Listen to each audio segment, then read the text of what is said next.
HSH. Ce sigle, méconnu du grand public, désigne les hommes ayant des relations sexuelles avec des hommes dans le jargon médical. Si l'on en parle aujourd'hui, c'est parce que les hommes gays et bi sont au cœur de l'épidémie de variole du singe.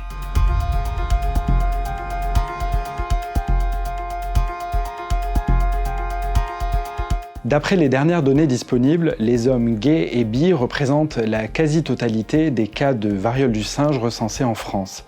Bien sûr, la maladie peut toucher tout le monde, mais c'est au sein de cette communauté qu'elle se développe en Europe. Si la maladie guérit spontanément dans la plupart des cas et qu'elle reste peu grave, elle nécessite néanmoins 3 semaines d'isolement, elle est parfois douloureuse et peut entraîner des complications, notamment chez les personnes vivant avec le VIH.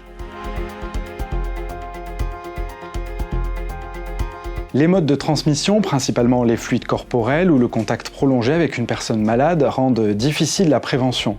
Certains hommes gays ou bi privilégient même l'abstinence. D'autant que les ARS ont cessé le contact tracing, c'est-à-dire qu'elles n'appellent plus les personnes cas contact, comme cela pouvait être le cas au début de l'épidémie de Covid par exemple. Ce sont les malades eux-mêmes qui sont chargés de prévenir leurs proches. Cela limite la vaccination post-exposition. La seule solution donc pour freiner véritablement l'épidémie, c'est la vaccination. Et le temps presse, d'autant que le vaccin est efficace seulement 2 semaines après la 2e dose. Il faut donc compter 1 mois et demi pour une immunité maximale. Plus le temps passe, plus l'épidémie risque de progresser.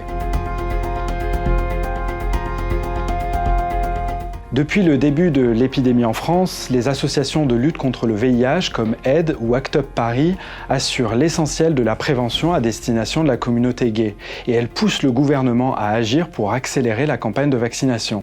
C'est ce qui a été fait le 11 juillet avec l'ouverture de la vaccination préventive aux groupes à risque.